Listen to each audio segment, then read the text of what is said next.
श्री राम कृष्ण वचनामृत के अगले भाग को प्रारंभ करते हैं। श्री राम कृष्ण ज्ञान बाबू को देखकर कहते हैं, क्यों जी, बड़े दिन बाद याद आई? यह क्या एकाएक ज्ञानोदय हो गया?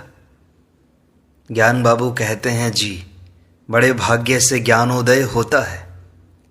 श्री राम कृष्ण कहते हैं, तुम ज्ञानी होकर भी अज्ञानी क्यों हो? हाँ, मैं समझा, जहाँ ज्ञान है वहीं तो अज्ञान है। वशिष्ठ देव इतने ज्ञानी थे, परंतु लड़कों के शोक से वे भी रोए थे। अतएव तुम ज्ञान और अज्ञान के पार हो जाओ। पैरों में अज्ञान का कांटा लग गया है, उसे निकालने के लिए ज्ञान रूपी कांटे की जरूरत है। निकल जाने पर दोनों कांटे फेंक देने चाहिए। ज्ञान कहता है, यह संसार धोखा है, और जो ज्ञान और अज्ञान के पार चले गए हैं वे कहते हैं यह आनंद की कुटिया है। वह देखता है ईश्वर ही जीव जगत और 24 तत्व हुए हैं। उन्हें पा लेने पर फिर संसार में रहा जा सकता है, तब आदमी निर्लिप्त हो सकता है। उस देश में बढ़ई की औरतों को मैंने देखा है, ढेंकी में चूड़ा कूटती हैं, एक हाथ से धान चलाती हैं, दूसरे से बच्चे को दूध पिलाती हैं, साथ ही खरीदारों से भी बातचीत करती हैं। कहती हैं, तुम्हारे ऊपर 2 आने उधार हैं, दे जाना। परंतु उनका 12 आना मन हाथ पर ही रहता है कि कहीं ढेंकी न गिर जाए। 12 आना मन ईश्वर पर रखकर 4 आने से काम करना चाहिए इस संसार का। श्री राम कृष्ण आगे कहते हैं, जो नित्य में पहुंचकर लीला लेकर रहता है उसका ज्ञान पक्का है, उसकी भक्ति भी पक्की है। नारद आदि ने ब्रह्म ज्ञान के पश्चात भक्ति ली थी, इसी का नाम विज्ञान है। केवल ज्ञान शुष्क होता है, जैसे एकाएक फूट पड़ने वाले आतिशबाजी के अनार। कुछ देर फूल छूटने पर तुरंत फूट जाते हैं। नारद और शुकदेव का ज्ञान जैसे अच्छे अनार, थोड़ी देर एक तरह के फूल निकलते हैं, फिर बंद होकर दूसरी तरह के फूल निकलते हैं।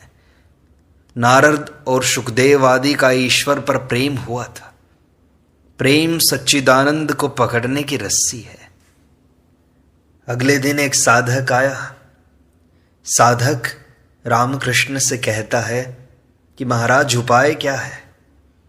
श्री रामकृष्ण कहते हैं, गुरु की बातों पर विश्वास करना, उनके आदेश के अनुसार चलने पर ईश्वर के दर्शन हो सकते हैं। जैसे डोर अगर ठिकाने से लगी हुई हो तो उसे पकड़कर चलने से पते पर पहुंचा जा सकता है। साधक पूछता है कि क्या उनके दर्शन होते हैं? श्री राम कृष्ण कहते हैं, वे विषय बुद्धि के रहते नहीं मिलते। कामिनी और कांचन का लेश मात्र रहते, उनके दर्शन नहीं हो सकते। वे शुद्ध मन और शुद्ध बुद्धि से गोचर होते हैं। वह मन चाहिए जिसमें आसक्ति का लेश मात्र न हो। शुद्ध मन, शुद्ध बुद्धि और शुद्ध आत्मा, ये एक ही वस्तु है। साधक कहता है, परंतु शास्त्र में है, यथो वाचो निवर्तन्ते अप्राप्य मनसा सह। वे मन और वाणी से परे हैं। श्री राम कृष्ण कहते हैं, रखो इसे। साधना किए बिना शास्त्रों का अर्थ समझ में नहीं आएगा। भांग भांग चिल्लाने से क्या होता है? पंडित जितने हैं सर्राटे के साथ श्लोकों की आवृत्ति करते हैं, परंतु इससे होता क्या है? भांग चाहे जितनी देह में लगा ली जाए, पर इससे नशा नहीं होता। नशा लाने के लिए तो भांग पीनी ही चाहिए। दूध में मक्खन है, दूध में मक्खन है, इस तरह चिल्लाते रहने से क्या होता है भला?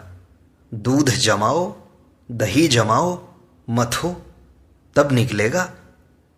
साधक कहता है, मक्खन बनाना ये सब तो शास्त्र की ही बातें हैं ना महाराज।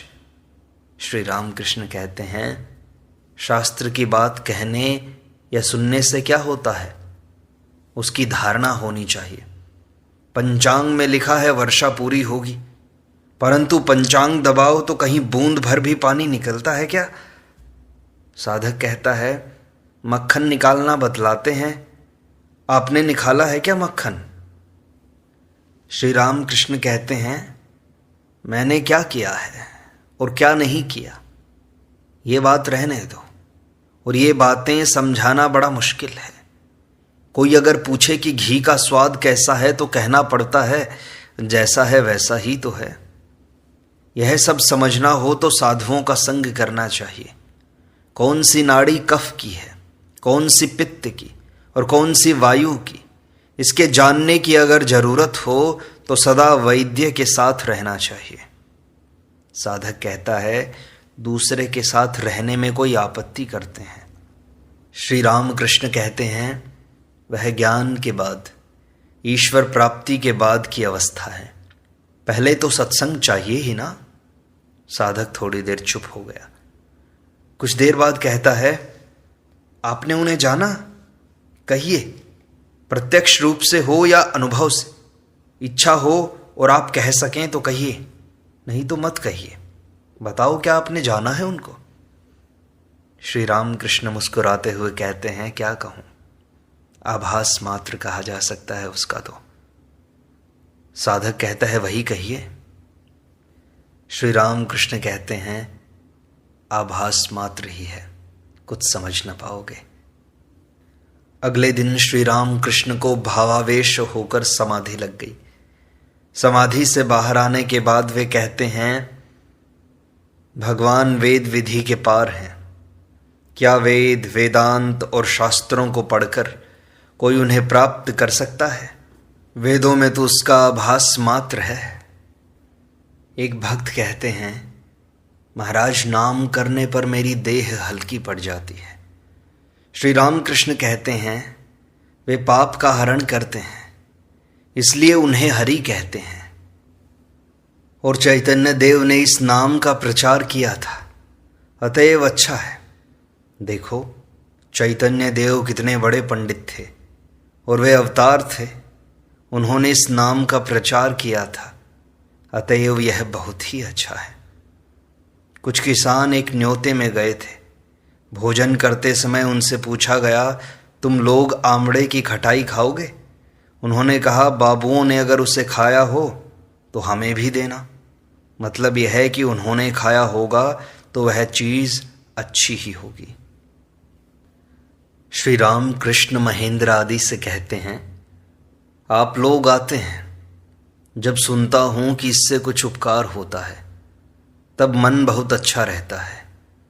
मास्टर से कहते हैं यहां आदमी क्यों आते हैं, वैसा पढ़ा लिखा भी तो नहीं हूं मैं।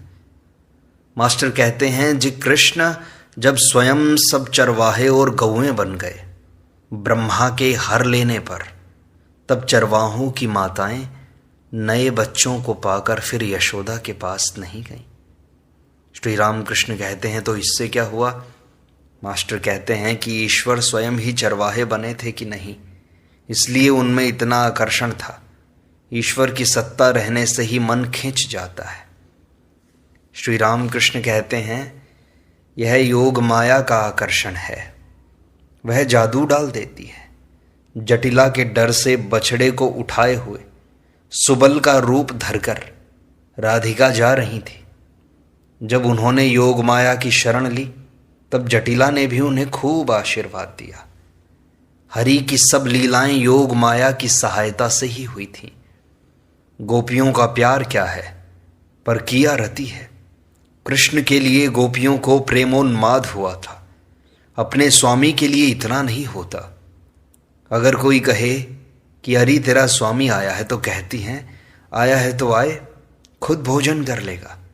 परंतु अगर दूसरे पुरुष की बात सुनती है कि बड़ा रसिक है, बड़ा सुंदर है और रस पंडित है, तो दौड़कर देखने के लिए जाती हैं और ओट से झांक कर देखती हैं।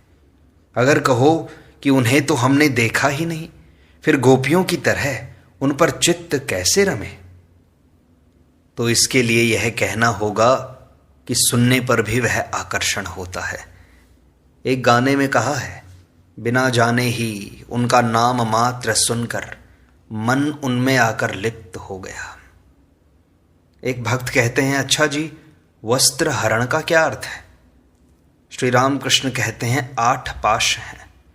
गोपियों के सब पाश छिन्न हो गए थे, केवल लज्जा बाकी थी, इसलिए उन्होंने उस पाश का भी मोचन कर दिया। ईश्वर प्राप्ति होने पर सब पाश चले जाते हैं। ईश्वर पर सबका मन नहीं लगता। आधारों की विशेषता होती है, संस्कार के रहने से होता है। नहीं तो बाग बाजार में इतने आदमी थे, उनमें केवल तुम सभी यहां आए हो। ऐसा कैसे? ये संस्कार का ही तो खेल है। मलय पर्वत की हवा के लगने पर सब पेड़ चंदन के हो जाते हैं।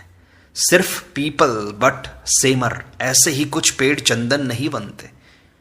तुम लोगों को रुपए पैसे का कुछ अभाव थोड़े ही है। योग भ्रष्ट होने पर भाग्यवानों के यहां जन्म होता है, इसके पश्चात फिर वह ईश्वर के लिए तपस्या करता है। महेंद्र कहते हैं, मनुष्य क्यों योग भ्रष्ट होता है? श्री राम कृष्ण कहते हैं, पूर्व जन्म में ईश्वर की चिंता करते हुए एकाएक भोग करने की लालसा हुई होगी। इस तरह होने पर योग भ्रष्ट हो जाता है और दूसरे जन्म में फिर उसी के अनुसार जन्म होता है। महेंद्र कहते हैं, इसके बाद उपाय क्या है? श्री राम कृष्ण कहते हैं, कामना के रहते, भोग की लालसा के रहते मुक्ति नहीं होती। इसलिए खाना, पहनना, रमण करना सब कर लेना। तुम क्या कहते हो? स्वकीया के साथ या परकीया के साथ? भगवान के साथ रमो केवल। श्री राम कृष्ण कहते हैं, भोग लालसा का रहना अच्छा नहीं, इसीलिए मेरे मन में जो कुछ उठता था मैं कर डालता था। बड़ा बाजार के रंगे संदेश खाने की इच्छा हुई, इन लोगों ने मंगा दिया, मैंने खूब खाया, फिर बीमार पड़ गया। लड़कपन में गंगा नहाते समय एक लड़के की कमर में सोने की करधनी देखी थी। इस अवस्था के बाद उस करधनी के पहनने की इच्छा हुई, परंतु अधिक देर रख सकता ही न था। करधनी पहनी तो भीतर से सरका कर हवा ऊपर की ओर चढ़ने लगी। देह में सोना छू गया ना। जरा देर रखकर उसे खोल डाला, मुझे पसंद नहीं आई।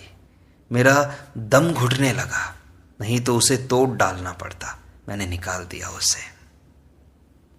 शंभू के चंडी गीत सुनने की इच्छा हुई थी। उसके सुन लेने के बाद फिर राजनारायण के चंडी गीतों को सुनने की इच्छा हुई। उसके गीतों को भी मैंने सुना। उस समय बहुत से साधु आते थे। इच्छा हुई कि उनकी सेवा के लिए एक अलग भंडार किया जाए। सेजो बाबू ने वैसा ही किया। उसी भंडार से साधुओं को सीधा लकड़ी आदि सब दिया जाता था। एक बार जी में आया कि खूब अच्छा जरी का साज पहनूं और चांदी की गुड़गुड़ी में तंबाकू पीऊं। सेजो बाबू ने नया साज, गुड़गुड़ी आदि सब भेज दिया। साज पहना, गुड़गुड़ी कितनी ही तरह से पीने लगा। एक बार इस ओर से, एक बार उस ओर से, खड़ा होकर, बैठकर। तब मैंने कहा कि हे मन, देख ले, इसी का नाम है चांदी की गुड़गुड़ी में तंबाकू पीना। बस इतने ही से गुड़गुड़ी का त्याग हो गया। साज थोड़ी देर में खोल डाला, पैरों से उसे रौंदने लगा। कहा, इसी का नाम है साज। इसी पोशाक के कारण रजोगुण बढ़ता है। बलराम के साथ राखाल वृंदावन में है। पहले पहल वे वृंदावन की बड़ी तारीफ करके चिट्ठी लिखते थे। मास्टर को चिट्ठी लिखी थी, यह बड़ी अच्छी जगह है, मोर नाचते रहते हैं और नृत्य गीत सदा ही आनंद होता है। इसके पश्चात उन्हें बुखार आया, वृंदावन का बुखार। श्री राम कृष्ण को बड़ी चिंता रहती है। उनके लिए चंडी के नाम पर उन्होंने मन्नत की है। श्री राम कृष्ण राखाल की बातें कर रहे हैं। वे कहते हैं, यहाँ बैठकर पैर दबाते समय राखाल को पहले पहल भाव हुआ था। एक भागवती पंडित इस कमरे में बैठा हुआ भागवत की बातें कर रहा था। उन्हीं बातों को सुन सुनकर राखाल सिहर सिहर उठता था। इसके बाद वह बिल्कुल स्थिर हो गया था। एक भक्त श्री राम कृष्ण से कहते हैं, जी हमारे पैरों में तो बेड़ियां पड़ी हुई हैं, उनके कारण हमसे इस मार्ग पर आगे बढ़ा ही नहीं जाता। श्री राम कृष्ण कहते हैं पैरों के बंधन से क्या होता है, बात असल तो मन की है। मन के द्वारा ही आदमी बंधा हुआ है और उसी के द्वारा छूटता भी है। दो मित्र थे, एक वेश्या के घर गया, दूसरा भागवत सुन रहा था। पहला सोच रहा था मुझे धिक्कार है, मेरा मित्र भागवत सुन रहा है और मैं वेश्या के यहाँ पड़ा हुआ हूँ। उधर दूसरा सोच रहा था मैं बड़ा बेवकूफ़ हूँ, मेरा मित्र तो आनंद कर रहा है और मैं यहाँ आकर फंस गया। पर देखो, वैश्या के यहाँ जाने वाले को तो विष्णुदूत आकर वैकुंठ में ले गए और दूसरे को यमदूतों ने नरक में घसीट कर डाल दिया। भक्त कहते हैं मन मेरे बस में है तो नहीं महाराज। श्री राम कृष्ण कहते हैं यह क्या, अभ्यास योग। अभ्यास करो, फिर देखोगे मन को जिस ओर ले जाओगे उसी ओर जाएगा। मन तो धोबी के यहाँ का कपड़ा है, वहां से लाकर उसे लाल रंग से रंगो तो लाल हो जाएगा, आसमानी से रंगो तो आसमानी। जिस रंग से रंगोगे वही रंग उस पर चढ़ जाएगा। वे कहते हैं कि आपको कुछ पूछना तो नहीं है। गोस्वामी बड़े ही विनम्र भाव से कहते हैं जी नहीं, आपके दर्शन हो गए, सब बातें तो सुनता ही था। श्री राम कृष्ण कहते हैं देवताओं के दर्शन करो। श्री राम कृष्ण अगले दिन सत्संग करते हैं। वे कहते हैं कि केवल शास्त्र पढ़ने से क्या होगा, शास्त्रों में बालू और चीनी का सा मेल है, उससे चीनी का अंश निकालना बड़ा मुश्किल है। इसीलिए शास्त्रों का मर्म गुरु के श्रीमुख से, साधु के श्रीमुख से सुन लेना चाहिए, तब फिर ग्रंथों की क्या आवश्यकता है। चिट्ठी में खबर आई है 5 सेर संदेश भेजिएगा और 1 धारीधार धोती। चिट्ठी खो गई, तब तुरंत चारों ओर ढूंढ तलाश होने लगी। बहुत कुछ खोजने के बाद कहीं चिट्ठी मिली। पढ़कर देखा, लिखा है 5 सेर संदेश भेजिएगा और 1 धारीधार धोती। तब फिर उसने चिट्ठी फेंक दी। अब उसकी जरूरत क्या है, अब तो संदेश और धोती संग्रह करने का ही काम है। भली भांति खोज लेकर तब डूबो। तालाब में अमुक स्थान पर लोटा गिर गया है, जगह की ठीक जांच करके ही डुबकी लगानी चाहिए। शास्त्रों का मर्म गुरु के श्रीमुख से सुनकर तब साधना की जाती है। यह साधना ठीक ठीक करने पर तब कहीं प्रत्यक्ष दर्शन होते हैं। डुबकी लगाओगे तब ठीक ठीक साधना होगी। बैठे बैठे शास्त्रों की बात पर केवल विचार करते रहने से क्या होगा। साधक को डुबकी लगानी चाहिए। अगर कहो कि डुबकी लगाने से भी तो मगर और घड़ियाल का डर है, काम क्रोध आदि का भय है, तो हल्दी लगाकर डुबकी लगाओ, तो फिर वे तुम्हारे पास ना आ सकेंगे। विवेक और वैराग्य तुम्हारी हल्दी हैं। उन्होंने मुझसे, अर्थात भगवान ने मुझसे अनेक प्रकार की साधनाएं कराई। पहली पुराण मत की थी, फिर तंत्र मत की थी, इसके बाद वाली वेद मत की थी। पहले मैं पंचवटी में साधना करता था, वहां तुलसी वन लगाया गया, मैं उसके भीतर बैठकर ध्यान करता था। कभी विकल होकर मामा कहकर पुकारता था, कभी राम राम। जब राम राम कहता था तब हनुमान के भाव में आकर एक पूंछ लगाकर बैठा रहता था। उन्माद की अवस्था थी ना, उस समय पूजा करते हुए मैं पीतांबर पहनता था तो बड़ा आनंद आता था, वह पूजा का ही आनंद था। तंत्र मत की साधना बेल के नीचे की थी, तब तुलसी का पेड़ और सहजन की फली ये एक जैसे जान पड़ते थे। उस अवस्था में शिवानी की झूठन तमाम रात पड़ी रहती थी। सांप खाता था या कौन खाता था इसका ख्याल न था, वही झूठन मैं खाता था। कभी कभी मैं कुत्ते पर चढ़कर उसे पूड़ियां खिलाता और उसकी झूठी पूड़ियां मैं खुद खाता था। सर्वम विष्णुमयम जगत, ऐसी उन्माद की अवस्था थी मेरी। अविद्या का नाश बिना किए न होगा, इसलिए मैं बाघ बन जाता था और अविद्या को खा जाता था। वेद मत से साधना करते समय संन्यास लिया। उस समय चांदनी में पड़ा रहता था। हृदय से कहता था मैंने संन्यास लिया है, मेरे लिए चांदनी में खाने को दे जाया करो। वे कहते हैं धरना दिया था।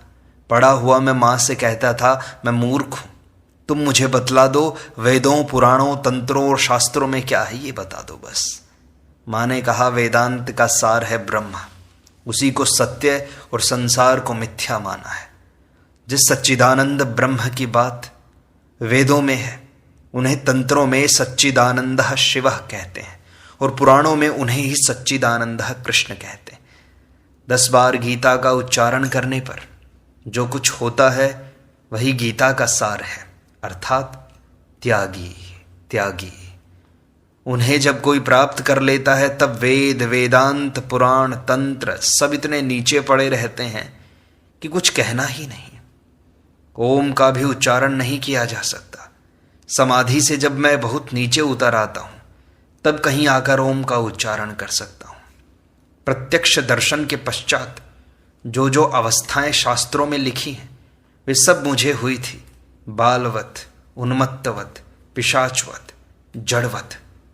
और शास्त्रों में जैसा लिखा था वैसा दर्शन भी होता था। कभी देखता था तमाम संसार जलता हुआ अंगार है, कभी देखता था चारों ओर पारे जैसा सरोवर झिलमिल झिलमिल कर रहा है, और कभी गली हुई चांदी की तरह देखता था। इससे शास्त्रों की बातें मिल जाती हैं। फिर दिखलाया वे ही जीव हैं, वे ही जगत हैं और 24 तत्व वे ही बने हुए हैं। छत पर चढ़कर फिर सीढ़ियों से उतरना, अनुलोम और विलोम। ऐसे करते करते माँ ने मुझसे बहुत साधनाएं करवाई और धीरे धीरे मैं स्थिर हो गया उन्हीं के भाव में। इस प्रकार श्री राम कृष्ण वचनामृत का यह भाग यहीं संपूर्णता को प्राप्त होता है। शेष अगले अंक में।